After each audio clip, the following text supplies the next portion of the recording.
La palabra de Dios nos dice que Dios quiere que todos se salven.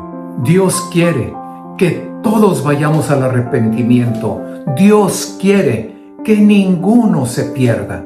Así que todo el esfuerzo de Dios es para ir, buscar y traer a Él a todos, a todo aquel, para que todos vengamos al conocimiento de la palabra, al conocimiento de la verdad. Y el tema que hemos estado tratando últimamente, luego, ¿hasta dónde queremos llegar antes de responder a ese abrazo de Dios? Antes de responder al cariño, al amor de Dios que nos llama con cuerdas eternas de amor. ¿A qué esperar? Y estuvimos viendo a José de Arimatea, un hombre rico, un hombre noble de linaje de abolengo, un hombre que formaba parte del gobierno, un hombre que participaba del poder y por sus compromisos, dice la palabra de Dios, era discípulo de Cristo, pero secretamente. ¿Hasta dónde tuvo que llegar? ¿Hasta dónde tuvieron que llegar las cosas para que José de Arimatea abiertamente se declarara como discípulo de Cristo? Hasta no verlo colgado en la cruz, inerte, sin vida.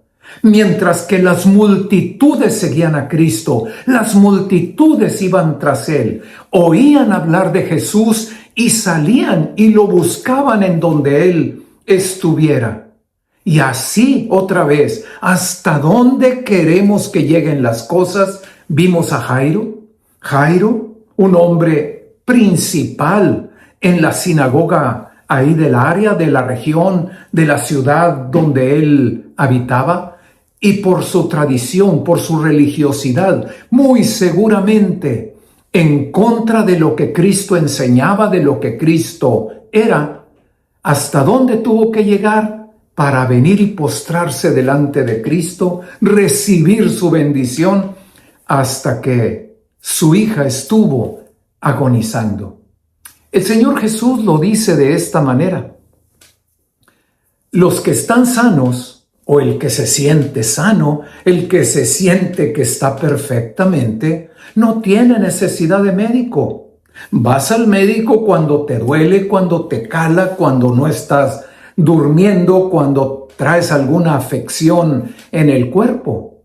Los que están sanos no tienen necesidad de médico, sino los enfermos, refiriéndose al llamado que él venía haciendo, y dice: no he venido a llamar a justos, sino a pecadores al arrepentimiento. No he venido a llamar a justos, porque es típico. Sobramos aquellos que en nuestra mente nos imaginamos: yo soy bueno, no le hago mal a nadie, yo no soy como aquel, yo no soy tan malvado ni tan etcétera como aquel o como aquella, etcétera. No he venido a llamar a justos, sino a pecadores al arrepentimiento. Pecadores, enfermos del alma, enfermos en su conciencia, enfermos luego hasta físicamente, y llegar a tal punto para poder responder al llamado de Dios. Así vamos a ver este día, abriendo la Biblia, un banquete que están haciendo para honrar aparentemente al Señor Jesús. Saca la Biblia, confirma lo que estamos diciendo, saca también tus marcadores, saca tu cuaderno de notas. La Biblia la leemos, la estudiamos para que pueda quedar la verdad en nuestro corazón. Lucas 7:36. Uno de los fariseos rogó a Jesús que comiese con él. Uno de los fariseos. Y podrás decir: bueno, ¿y eso de fariseo con qué se come? ¿De qué se trata? Uno de los fariseos. Muy bien.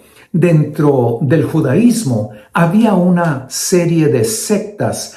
Las sectas más comunes con las que nos topamos en la palabra de Dios es con la secta de los fariseos, con la secta de los saduceos. Dentro del judaísmo, cada secta se diferencia porque tienen ciertas creencias, aceptan ciertas cosas, etc. Lo que sí es cierto es que los fariseos dentro de esas sectas era la secta más exigente, la secta más dura, la secta que tenía más compromisos con su tradición y con su religiosidad, una serie de cosas estrictas para guardar.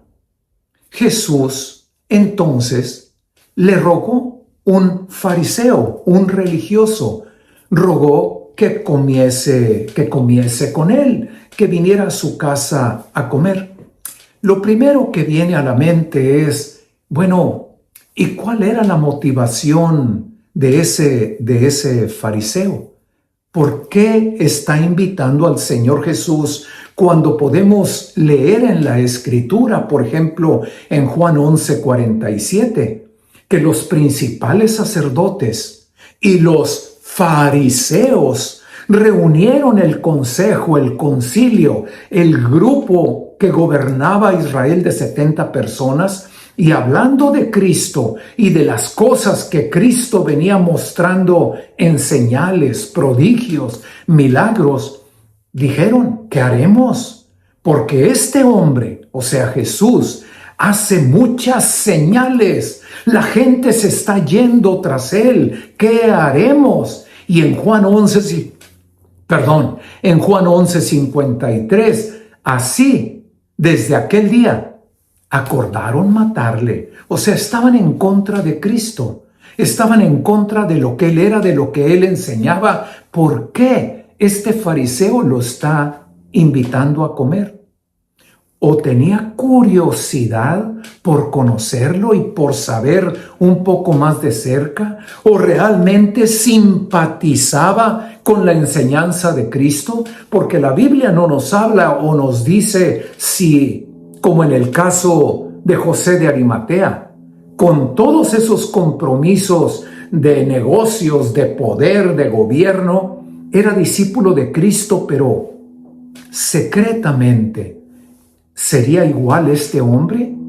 ¿O por qué lo está invitando a comer?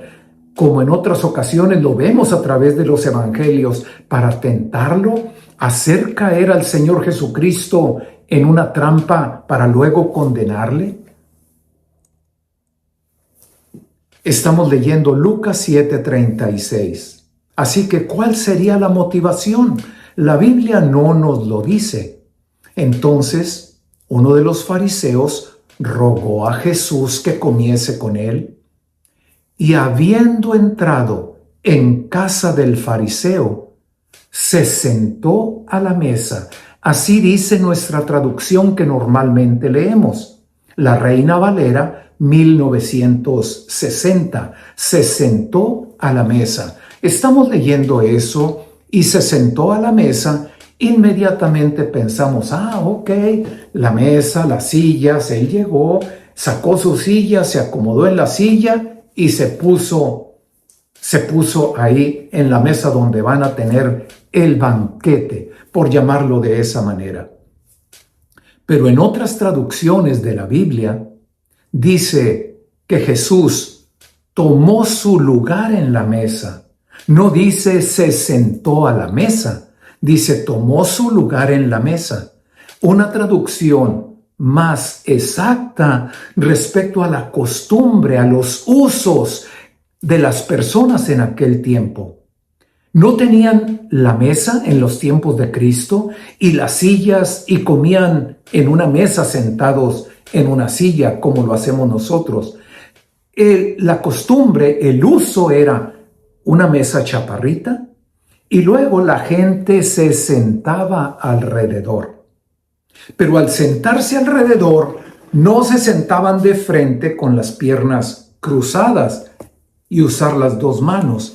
Normalmente se sentaban, estaba la mesa chaparrita, se sentaban, tomó su lugar, su sitio en la mesa, se recargaban en el brazo izquierdo y con la mano derecha tomaban el alimento, mojaban el pan, tomaban el alimento recargado sobre su mano izquierda, la cintura hacia atrás, las piernas hacia atrás, los pies hacia atrás.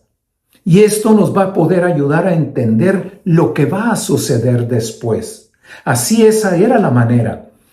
Tú ves la última cena y cuando Pedro, el Señor anunció que uno de ellos lo va a traicionar, Pedro le hace señas a Juan, el discípulo amado, que está sentado exactamente enseguida a la derecha del Señor Jesús.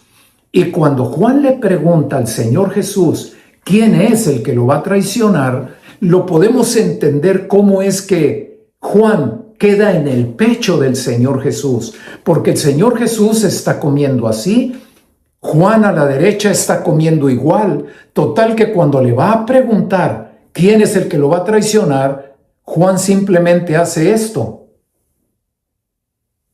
como que se recarga en el pecho del Señor para preguntarle quién te va a traicionar.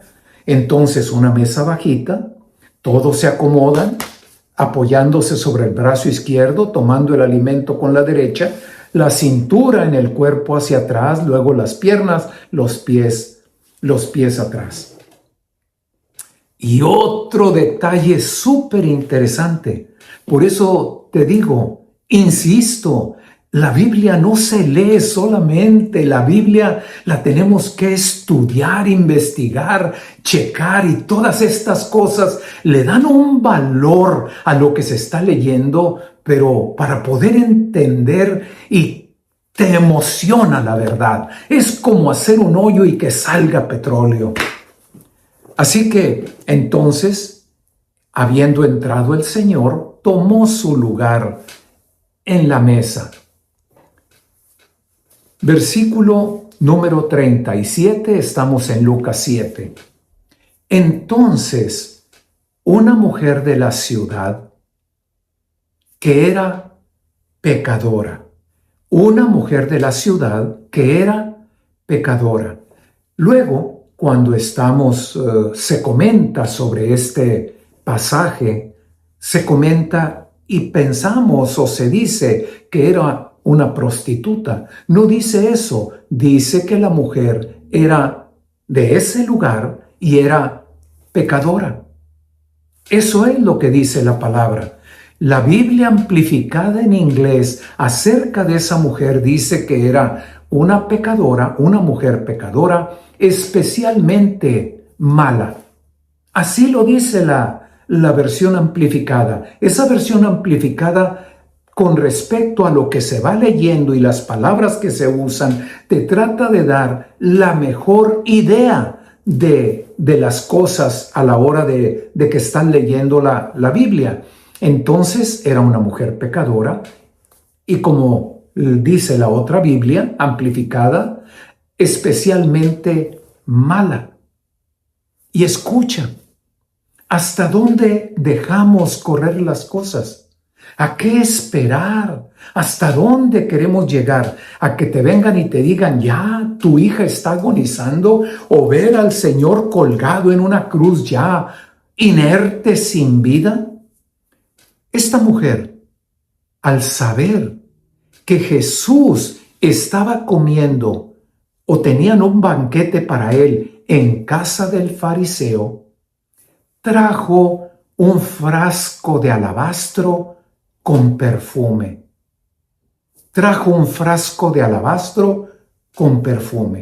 Escucha, qué interesante. ¿Tú invitas a alguien a comer a tu casa?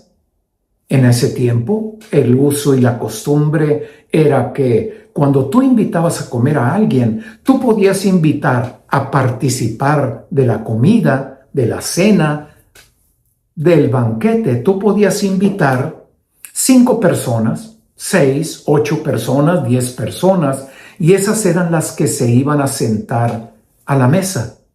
Pero la casa se abría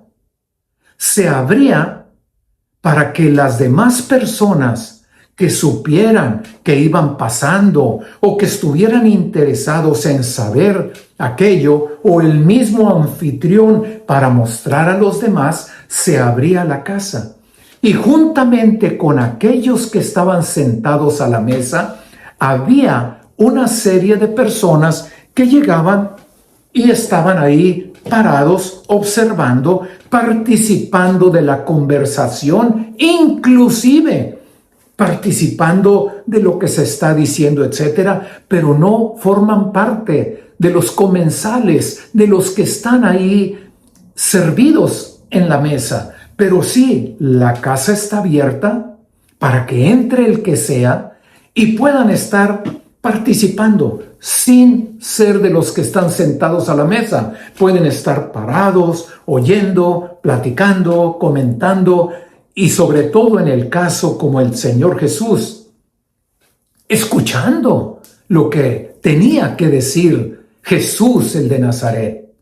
Así que cuando la mujer se da cuenta que el Señor Jesús estaba en la casa del fariseo, trajo un frasco de alabastro con perfume. Un frasco de alabastro. ¿De plástico? ¿De alabastro? Pues hay que ir al diccionario. Si no entendemos, si no entiendo la palabra, tengo que checar de qué se trata.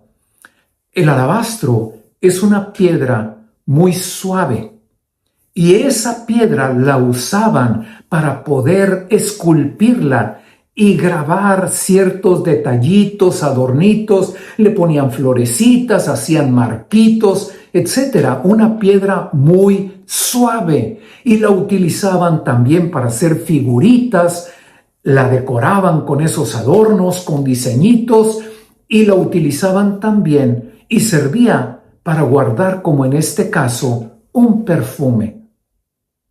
Y ahora que les voy a decir cómo era que lo hacían, se les va a venir a la mente luego la imagen.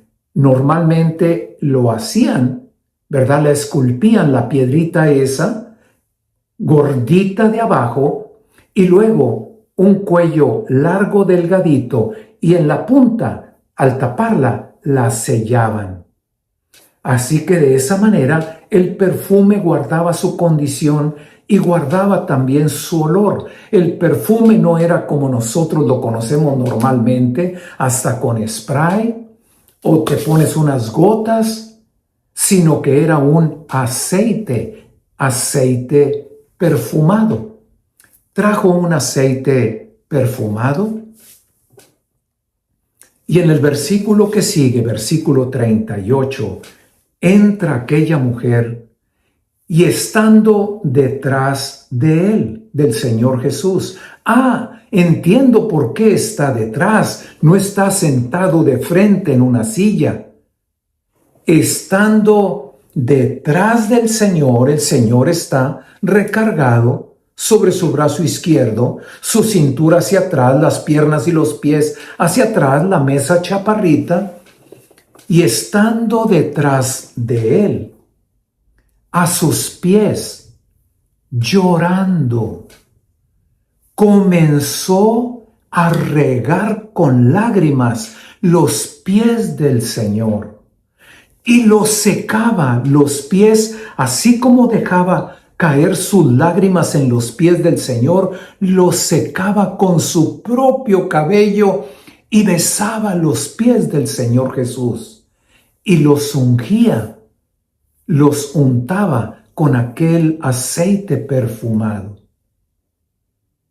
Estando detrás de él a sus pies, llorando, comenzó a regar con lágrimas sus pies, los enjugaba, los secaba con sus cabellos, besaba sus pies, los ungía con el perfume. Detrás de él, estando ella ahí, llorando, regaba sus pies con lágrimas, los enjugaba con sus cabellos, besaba sus pies y los ungía con el perfume. Los entendidos de cómo está escrito, la manera en que lo está diciendo Lucas en su narrativa, en su narración, en el Evangelio de Lucas precisamente, dicen los que estudian esto, hagan de cuenta que era como si fuera una película que se está dando delante de todos ellos, los que están a la mesa junto con él, los que están ahí como testigos participando y todo mundo con la mirada puesta en ella, en lo que hacía, llorando, secando sus pies, secando los pies, besándolos al mismo tiempo y untándolos con aquel perfume que llenaba aquel lugar, llenaba la casa. Aparte de eso, que todo mundo tiene la mirada puesta en las cosas que ella está haciendo y en las que sigue ella haciendo, fue un atrevimiento, fue una osadía, fue una valentonada de esta mujer atreverse a entrar a la casa de los fariseos, porque simple y sencillamente así acusaban al Señor, hacían esas diferencias entre unos y otros. ¿Cómo es posible? Su maestro, ¿cómo es posible que coma con prostitutas, con rameras, con cobradores de impuestos, con pecadores, come y bebe? ¿Cómo es posible? Muy marcadas las diferencias y las separaciones. Fue un atrevimiento el que aquella mujer llegara y se envalentonara de tal manera para entrar a la casa del fariseo y hacer con el Señor lo que estaba haciendo. Verso 39. Cuando vio esto el fariseo, que había convidado al Señor, dijo él para sí, lo pensó y dijo,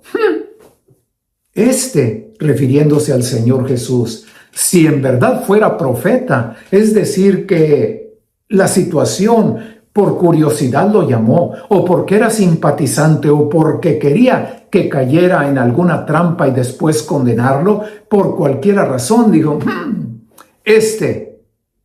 Jesús, si fuera profeta, dando a entender, pues no lo es, conocería quién y qué clase de mujer es la que le toca, que es pecadora.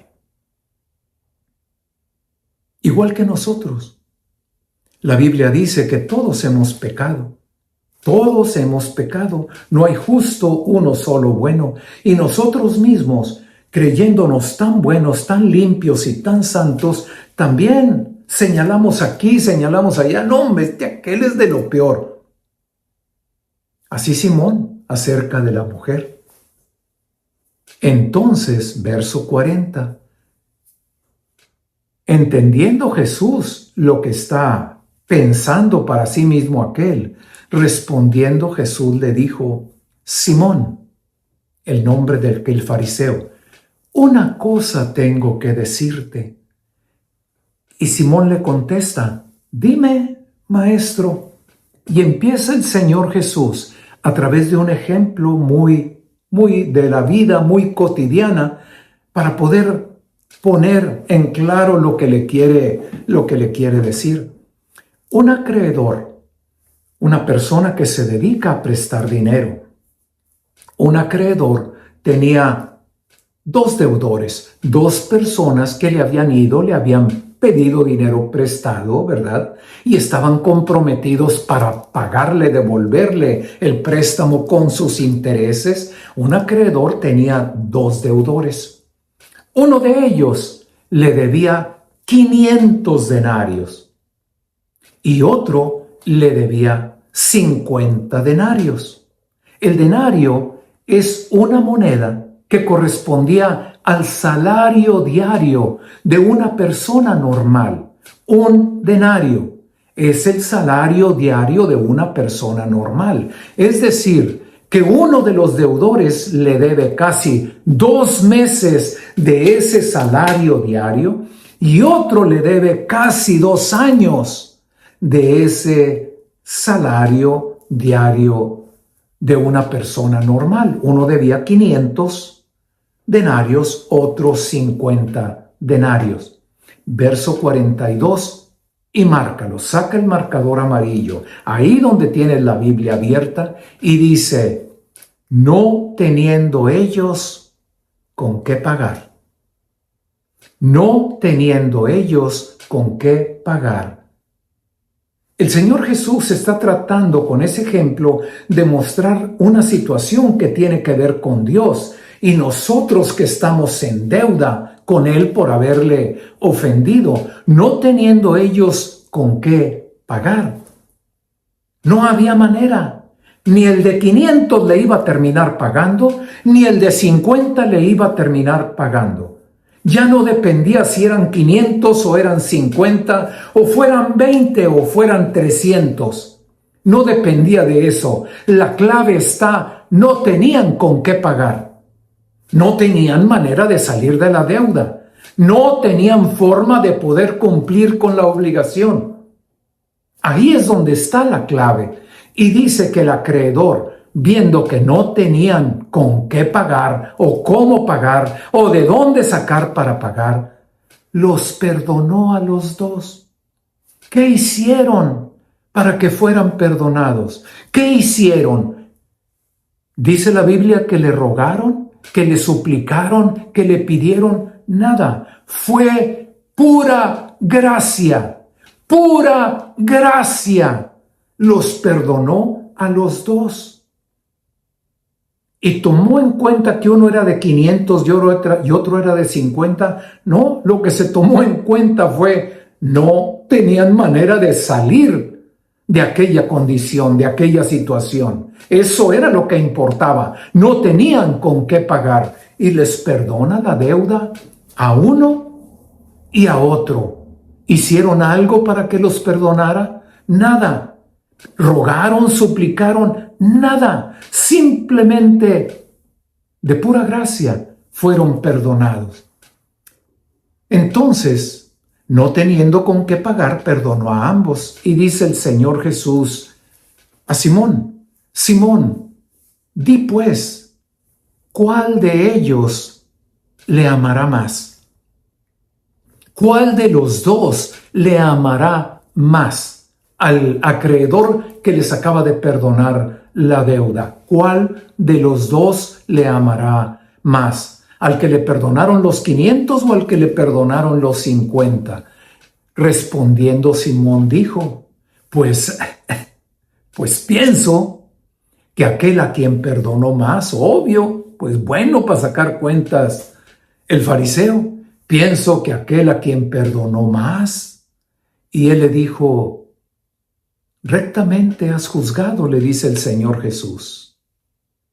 Entonces el Señor Jesús, vuelto a la mujer, se da la vuelta, estando en la mesa, ahora se voltea y le dice a Simón, viendo hacia atrás, viendo hacia la mujer, y le dice el Señor Jesús, ¿ves a esta mujer? Simón, abre los ojos. ¿Puedes ver a una persona? ¿Puedes ver a alguien tan necesitado? ¿Puedes ver a alguien tan enfermo, así como esta mujer? ¿Puedes ver lo que es realmente? ¿O lo único que hay en tu mente es una pecadora, es de lo peor, no puede entrar a mi casa, ¿qué está haciendo aquí? ¿Ves a esta mujer? Y entonces le empieza a decir el Señor Jesús, Simón, entré en tu casa y no me diste agua para lavar mis pies. Por un lado, algunos dicen que era una costumbre, un uso muy común en aquel tiempo cuando llegaba una persona de visita. Una de las atenciones de cortesía era por el solazo, por los caminos de tierra, cómo venían con los pies a lo mejor pum, pum, así pulsándoles. Algunos dicen que era una costumbre muy común, como alguien llega a tu casa y le dices, pasa. se sientan. ¿Te ofrezco un vaso de agua o quieres un refresco, un café? ¿Te ofrezco algo para que te alivies el calorón que está haciendo afuera? Entré a tu casa, Simón, y no me diste agua para mis pies. Pero esta, ¿la ves? ¿Ves a esta mujer? Olvídate de tus prejuicios, de tu religiosidad. ¿Ves a esta mujer? Esta mujer ha regado mis pies con lágrimas. Tú no me diste agua. Podrías haberme dado agua para lavar mis pies. Ella con sus lágrimas ha regado mis pies y aparte no los está secando con un pedazo de tela o que se me sequen con el aire, que se vaya la humedad sola. Los está secando con sus cabellos. ¡Qué honor! ¡Qué respeto! ¡Qué dignidad está teniendo por mí! ¡Qué honor me está dando! Versículo 45. Y esto sí era una costumbre en aquellos tiempos y la sigue siendo. Cuando llegué, no me saludaste con un beso, que era lo que debías de haber hecho. ¿Y por qué no lo hiciste? ¿Verdad? Pero esta mujer, ¿la ves? Desde que entré, si tú no me diste el beso para saludarme, el beso en la mejilla, ella no ha parado de besar mis pies. Simón, tú no untaste el perfume en mi cabeza, un aceite perfumado en mi cabeza, pero ella ve el honor, el respeto y la dignidad que tiene y en la que me tiene, untando mis pies con ese aceite perfumado. Y ahora pongamos atención en el verso que sigue. Pongamos atención, porque una palabra nos deja ahí bailando en la cuerda floja. Dice, por lo cual te digo, que sus muchos pecados le son perdonados, porque amó mucho. A ver, sus muchos pecados le son perdonados. ¿Por qué? Porque amó mucho. Porque amó mucho.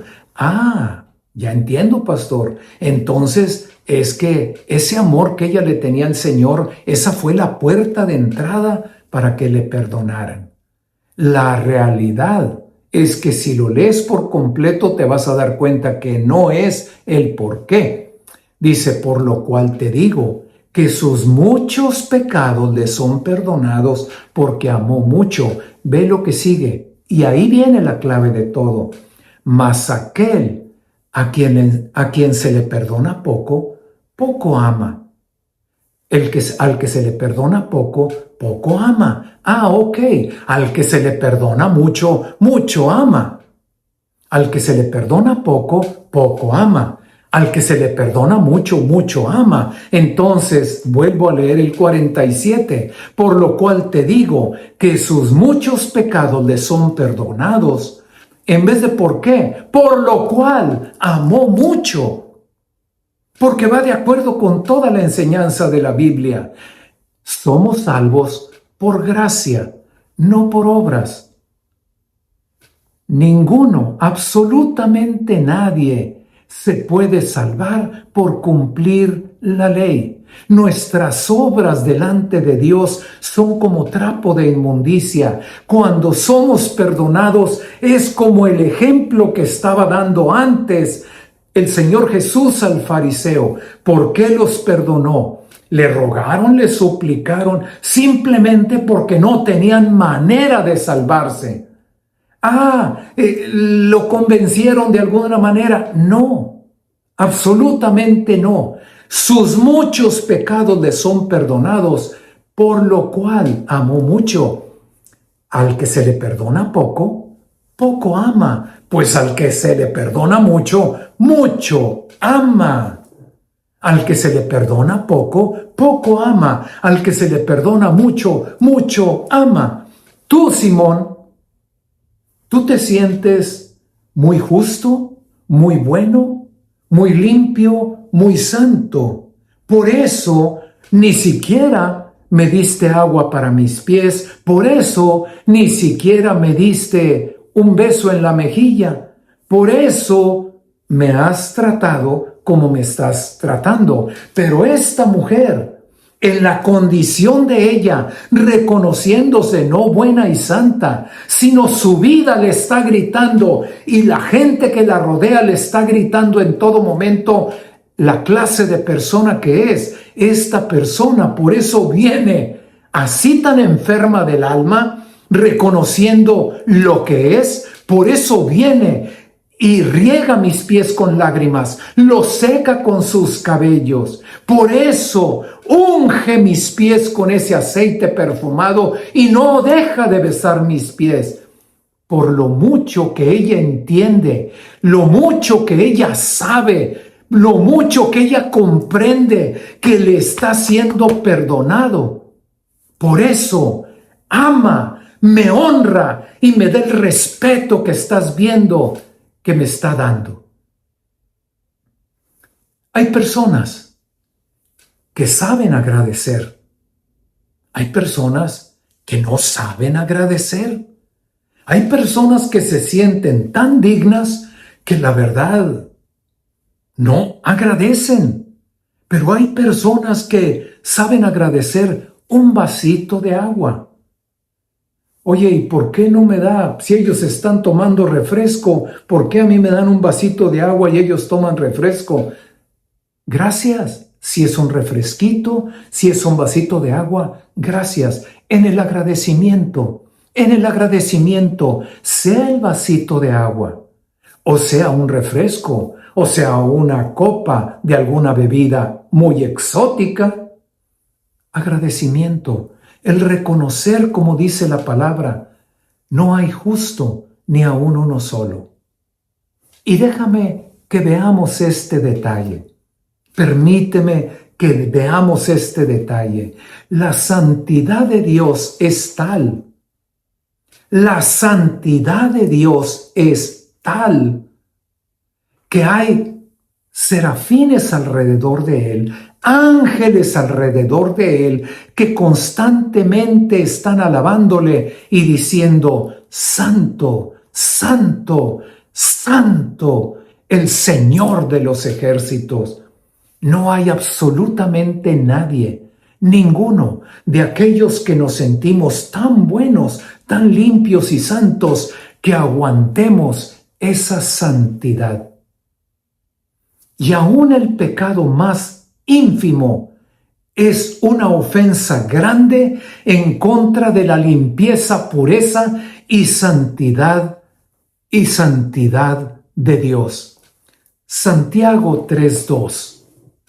Todos, si me ayudas, repítelo ahí. No desbloquees el micrófono, solamente repítelo conmigo. Todos, todos. Así como leemos allá en Romanos, todos hemos pecado, lo entendemos, no hay justo ni aun uno.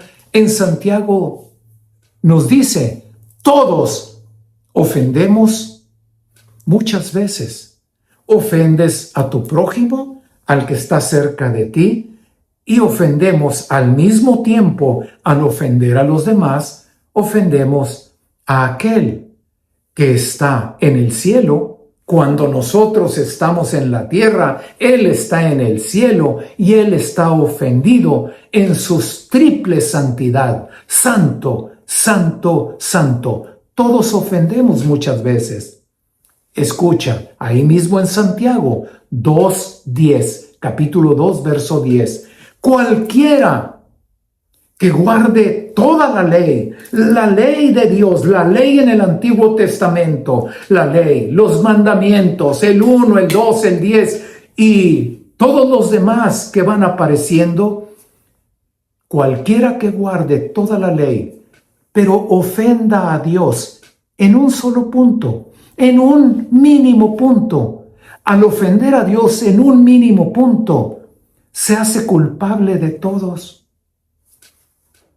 Entonces, la condición como pecadores es parejo, así como el ejemplo que le puso el Señor, no teniendo con qué pagar.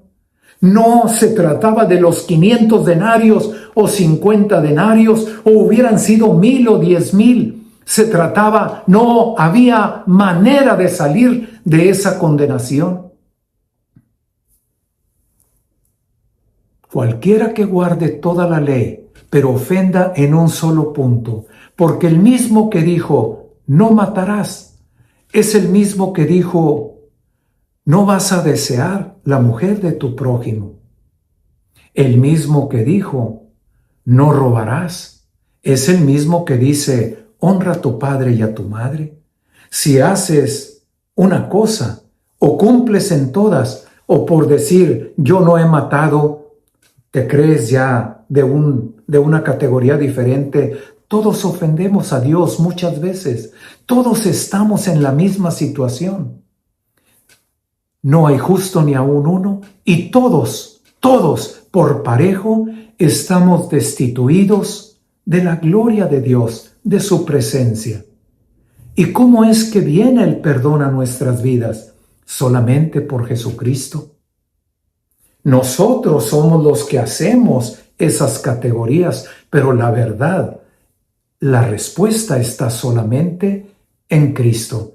Y sea que nada más ofendas en un punto, o seas un asesino, ofendas en un solo punto, o seas el que roba, mata, destruye, etc., estamos en la misma categoría delante de Dios, destituidos de su gloria. Por eso, después de esto, verso 48, el Señor Jesús le dice a la que le dijo a Simón, ¿ves a esta mujer? Le dice a la mujer, tus pecados te son perdonados. No mirando a ningún otro lado, solamente mirándote a ti. A ti, Señor, santo, santo, santo. En este día no vamos a venir delante de ti con la novedad. Yo soy bueno, Señor, yo soy muy bueno, porque todos ofendemos muchas veces. Si me puedo acercar a ti, es por lo que Cristo hizo en la cruz. Lo que yo merecía, lo que nosotros merecíamos como castigo, Cristo lo sufre por todos nosotros. Una vida limpia, santa y pura que se entrega a sufrir el peor de los castigos y morir. Y ahora entiendo, por mis pecados, por mi causa, Él sufrió lo que sufrió. Y hoy en agradecimiento, Señor Jesús, te doy gracias. Gracias, no teniendo yo con qué pagar a Dios. ¿Cómo lo he ofendido tantas veces? Tú moriste en mi lugar. Tú pagaste por mí. ¿Qué cosa hice de buena? ¿De bueno? ¿Qué cosa sigo haciendo de bueno? Nada. Absolutamente nada. Pero hoy recibo tu gracia. Recibo tu perdón. Estoy agradecido. Y así como he aprendido, mal agradecido no voy a ser. Hoy reconozco hasta dónde ha llegado mi maldad, hasta dónde llegó el precio que se pagó por mi rescate, por mi salvación, por mi perdón, porque no fui rescatado con oro, con plata o con piedras preciosas, sino con la sangre de un cordero limpio, santo y sin mancha.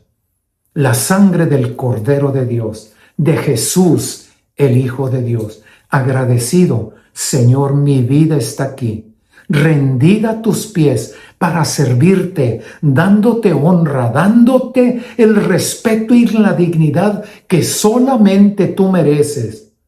Y Señor, en este momento, esas categorías que hago viendo a mis semejantes, acaban, terminan, porque estamos en la misma condición.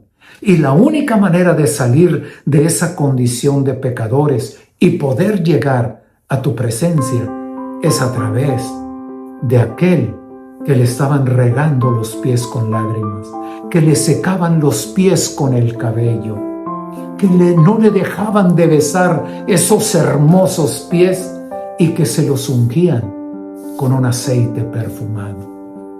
Todas estas cosas en gratitud, dando honra, respeto y dignidad al que todo lo hizo, en el nombre de Jesús han sido dichas todas estas cosas. Jesús, Jesús, Jesús. Amén.